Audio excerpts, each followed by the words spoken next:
omutango yaguggyawo, ebibi yabyetikka, ebbanja yalisaasula, ekitiibwa kimuddire. Omutango yaguggyawo, ebibi yabyetikka, ebbanja yalisaasula, ekitiibwa kimuddire. Omutango yaguggyawo, ebibi yabyetikka, ebbanja yalisaasula, ekitiibwa kimuddire. Haleluya! Mukama waffe Yesu aweebwe ekitiibwa abooluganda. Neebaza Katonda ampadde omukisa guno okugabanako nammwe ebyawandiikibwa. Katusabe. Katonda waffe omulungi, tukwebaza gwatukumira okutuusa kakano nga tukyali balamu. Ate era tukwebaza olw'omukisa guno gw'otuwadde okugabana ekigambo kyo. Nsaba Omwoyo Mutukuvu atubikkulire ekigambo kyo tusobole okukitegeera ate era okukiteeka mu nkola. Oweebwe ekitiibwa Katonda waffe mu Kristo Yesu Mukama waffe. Amiina. Abaagalwa ennyo, tugenda kutunuulira omutwe gw'empise Preserve Your Freedom. Preserve Your Freedom. Okuva mu kitabo ky'Abagalaatiya essula ey'okutaano olunyiriri olusooka, oba Galatians chapter 5 verse 1. The Bible says, "Stand fast therefore in the liberty by which Christ has made us free, and do not be entangled again with the yoke of bondage." Mukama waffe Yesu yeebazibwe. Tulaba Kristo Yesu nti yatununula era yatuwonya obuddu, yatujja mu buddu, yatuwonya okufa. Abula teyakoma ku ekyo. Bw'oba osomye mu Galatiya essula ey'okuna olunyiriri olw'omusanvu, the Bible says that therefore you are no longer a slave but a son, and if a son, then an heir of God through Christ. Bwe yatujja mu buddu n'atununula, yatufuula abaana aba Katonda era abasika ab'obwakabaka bwa Katonda. Mukama waffe Yesu yeebazibwe nnyo. Oluganda saagala osigale mu buddu, kubanga Kristo Yesu kye kyamuleeta okukujja mu buddu gw'ofuna emirembe. Saagala weekuumire mu buddu olw'enjogerayo, saagala weekuumire mu buddu olw'ebikolwa byo, kuba Kristo Yesu yajja okutujja mu buddu. Pawulo atugambye wano mu Bagalatiya essula ey'okutaano olunyiriri olusooka nga kyagezaako okutegeeza nti gaana ago gonna amakubo agakutwala mu kuzikirira. Gaana buli mukwano ogukujja mu kkubo ery'obwakabaka bwa Katonda. Resist those who lead you in the wrong direction. Byonna ebikujja mu kwagala kwa Katonda bigaane. Gaana bannabbi ab'obulimba, abalala babaliisa muddo, abalala babalinnyako mbu bagenda kubawonya. Gaana bannabbi ab'obulimba. Gaana enzikiriza zonna ezikontana ne Katonda wo. Oluganda, Pawulo kyatutegeeza, yagala mulirwanaawo. Even the Bible says in the book of Romans chapter 13 verse 10. Kansomeyo. Abaluumi essula 13 olunyiriri olw'ekumi. The Bible says that love does no harm to a neighbor. Therefore, love is the fulfillment of the law.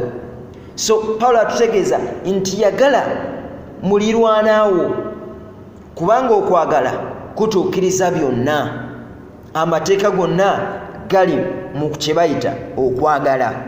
So Paulo kyatutegeeza wano ng'atugamba nti stand fast therefore in the liberty by which Christ has made us free, and do not be entangled again with the yoke of bondage. Abooluganda twesiba ffekka, saagala twesibe kuba Kristo yajja okutujja mu busibe. Teweesiba mu bikolwa byo, teweesiba lwanjogerayo. Saagala bwetwale nti okyali mu busibe ng'ate Kristo yajja okukununula okukujja mu busibe. Be free from the law, no returning to the law. Ekyo kyogere. Todda mu mateeka. Abasinga mwesibye mu mateeka mwekuumidde, mukyali mu bondage. You are still under this yoke of bondage. Va mu mateeka. Study first in the liberty Christ Jesus made us free. Don't be entangled again with the yoke of bondage.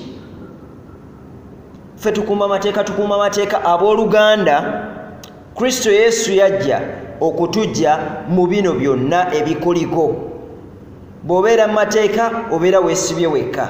Nkugambye teweesiba olw'enjogerayo, teweesiba olw'ebikolwa byo, kuba ekyaleeta Kristo Yesu kwe kutufuula abaana ba Katonda era abasika obwakabaka bwa Katonda awamu n'okutujja mu buddu, okutuwonya n'agakuliko gano gonna. Bw'obanga weekuumidde mu mateeka obeera okyali mu buddu. Ensonga lwaki Katonda yatuwa amateeka katugitunuulire. Bikula nange Bagalatiya essula ey'okusatu okutandika n'olunyiriri olw'19. Galatians chapter 3 from verse 19 to verse 25. The Bible says, tulaba lwaki amateeka weegali, or the purpose of the law. What purpose then does the law serve? It was added because of the transgression, till the seed should come to whom the promise was made. And it was appointed through angels by the hand of the mediator. Wano tulaba omugaso gw'amateeka. Bayibuli etugamba bw'eti nti olwo amateeka gakola mulimu ki? Gaaliwo olw'ebikolwa ebyali bitali bya butuukirivu mpaka ensigo bwe yajja eyoyo eyasuubizibwa. And it was appointed through angels by the hand of a mediator. Now a mediator does not mediate for one only, but God is one.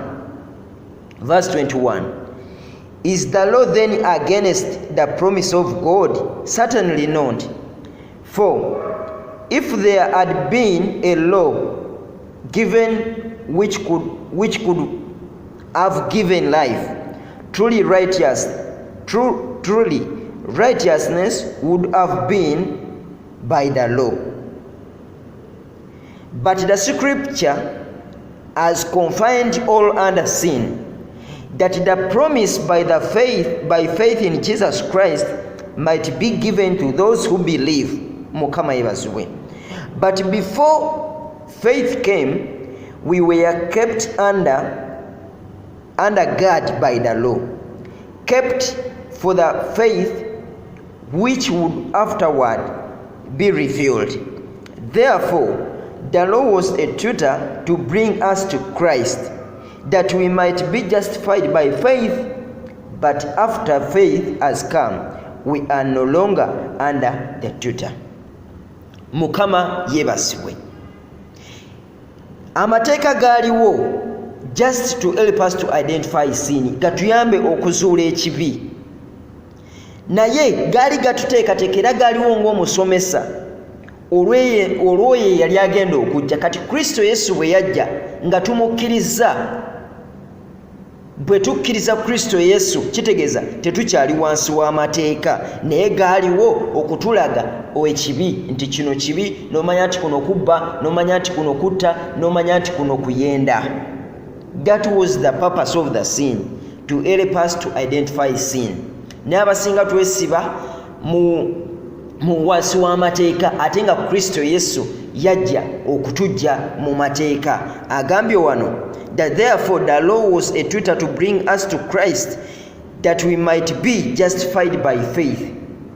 But after faith has come, we are no longer under the tutor. Tetukyali wansi w'amateeka, kubanga Kristo Yesu ekyamuleeta kutujja wansi w'amateeka. Teweesiba wekka owooluganda, teweesiba wekka. Amateeka gaali gatusomesa just kutulaga nti kino kibi.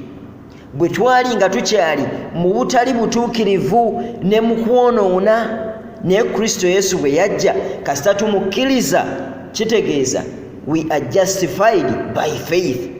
Tuweebwa obutuukirivu lwa kukkiriza. Mukama waffe Yesu yeebazibwe nnyo. Bw'oba osomye in the book of Romans chapter 7, Romans chapter 7 verse 7.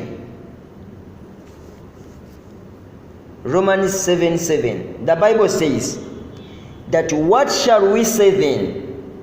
Is the law sin? Certainly not. On the contrary, I would not have known sin except through the law. For I would not have known covetousness unless the law had said, you shall not covet. So tulaba omugaso gw'amateeka nga it was to help us to identify sin, kutuyamba kulaba kibi. N'omanya nti kati kino kutobba, n'omanya nti toteekeddwa kukola kino. That was the purpose of the law.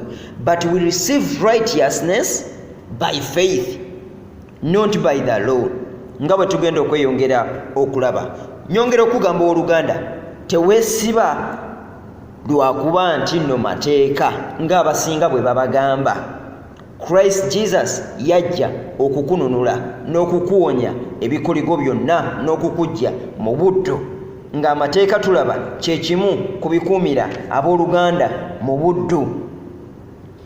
Mukama waffe Yesu yekka ye muntu eyali asobola okutuukiriza amateeka gonna aga Musa mu butuufu bwago. He kept the laws of Moses perfectly. N'atufiirira ku musaalaba, n'awaayo omutango, n'atuggyako ebibi ffenna. Abo bonna abasigala nga bakyagoberera amateeka, nga batunuulira amateeka, be bakyali mu kwonoona oba be bakyali mu kibi. Naye nga Kristo Yesu yajja okutuggyamu ekyo ekibi nga tuyita mu kumukkiriza. By faith we were made free. By faith in Jesus Christ. So abooluganda, those who come to God by faith in Christ are free. Abo bonna abajja eri Katonda okuyita mu kukkiriza basumululwa, because they accepted Christ Jesus as their personal Lord and Savior by faith. Those who continue to follow the law in order to be right before God are still slaves of their own sins. Ekyo kyemba nnyonnyodde. Okufuna obutuukirivu, okuyita mu mateeka, obeera okyali mu kibi. Kitegeeza Kristo Yesu tannaba kutandika kufuga bulamu bwo. Katulabe amateeka wa kye gali gatugamba. Bw'oba osomye in the book of James, James chapter 2, James chapter 2, James chapter 2 verse 10 to 12. The Bible says that for whoever shall keep the law, the whole law, and yet stumble in one point, he is guilty of all. Bw'osobyako etteeka limu bwe kiri, bw'osobyako etteeka limu bwe liti, obeera omenye gonna gonna obeera ogamenye oba obeera ogasobeza. For he who said do not commit adultery, also do not murder. Now if you do not commit adultery, but you do murder, you have become transgressor of the law.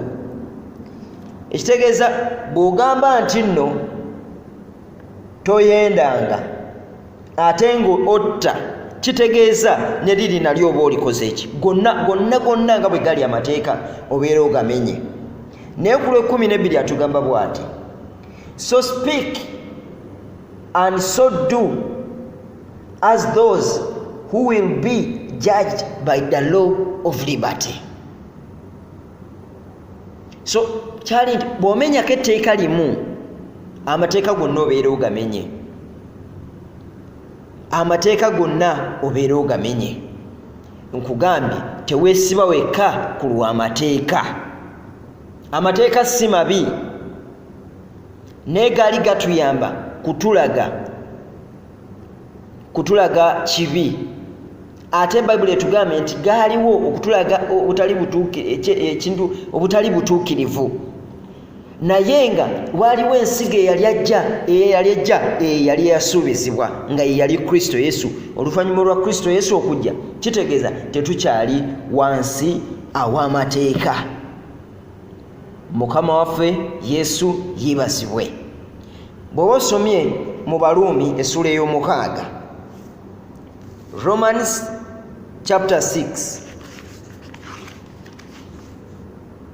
Romans chapter 6 verse 14. Romans 6 verse 14. The Bible says, for sin shall not have dominion over you, for you are not under law, but under grace. Kitegeeza ekibi tekikyatuyinako buyinza. Abakkiriza Kristo Yesu ekibi kiba tekikyakuyinako buyinza, kubanga toli wansi w'amateeka. For sin shall not have dominion over you, for you are not under law but under grace. Oli mu kisa. Njagala tutegeere ekisa kino abooluganda. Njagala tutegeere ekisa Kristo Yesu kye yatuwa. Tetukyali wansi w'amateeka nti we tutambulira. Amateeka gali eri abo abakozi b'ebibi. Naye gwe neeyakkiriza Kristo Yesu ng'otambula nga Kristo Yesu oba nga Bayibuli bw'etugamba, toli wansi w'amateeka, era amateeka tegakuyinaako buvunaanyizibwa. Amateeka gaabo abakozi b'ebibi. Era ekibi gwe yalokoka n'okkiriza Kristo Yesu n'otambulira mu bulokole bwo nga Bayibuli wali bw'etugambye nti stand fast, n'otambulira mu butuukirivu, amateeka tegakuyinaako buyinza. Olunyiriro 15 agamba bw'ati, what then shall we sin because we are not under law but under grace? Mbu twongere okwonoona olw'okubanga tuli mu kisa? Agambye bw'ati, certainly not, nedda. So olw'okuba ekisa weekiri nti twonoone, abula twongera kutambulira mu butuukirivu, twongera kutambulira mu kwagala kwa Katonda. Sin have no dominion over you, you are not under the law. Bayibuli etugamba bw'eti mu Befeso, bikula nange Befeso oba Ephesians chapter 2 verse 8. The Bible says that for by grace you have been saved through faith, and that not yourselves, it is the gift of God, not of works, lest anyone should boast. Mukama waffe Yesu yeebazibwe.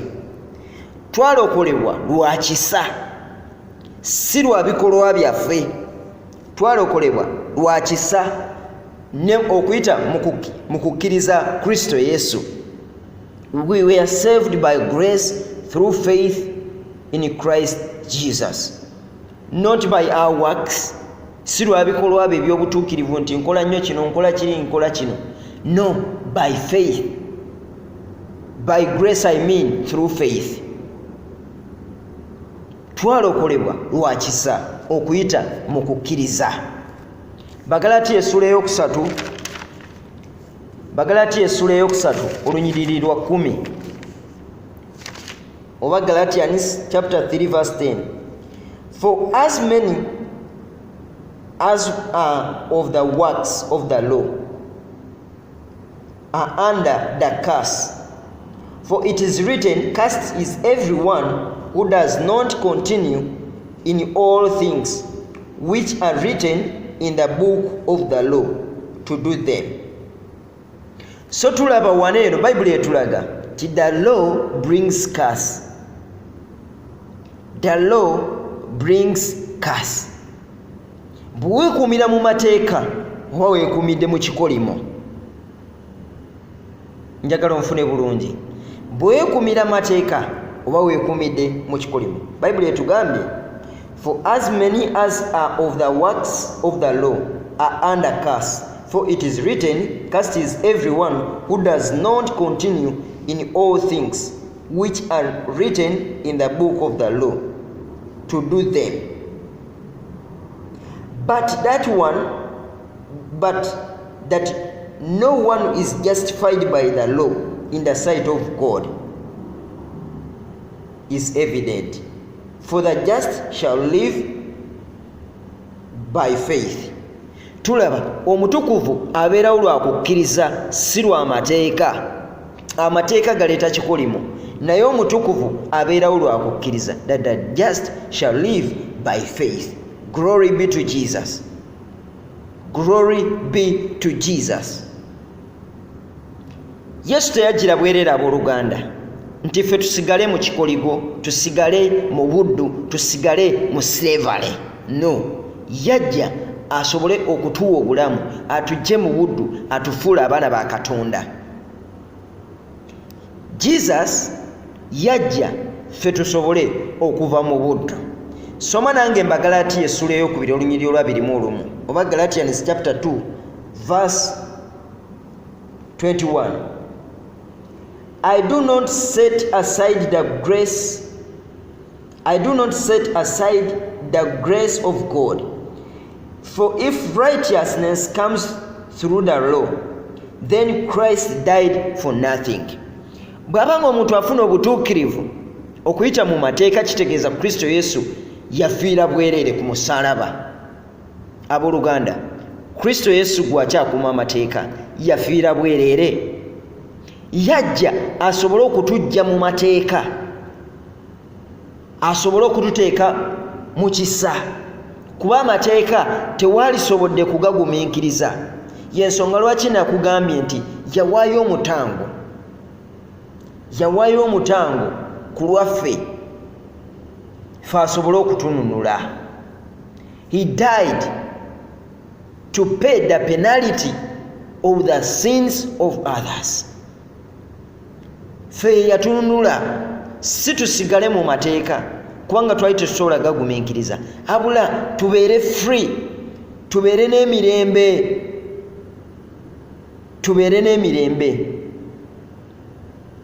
Christ era tulaba nti okujja kwe ye yali enkomekerero y'amateeka.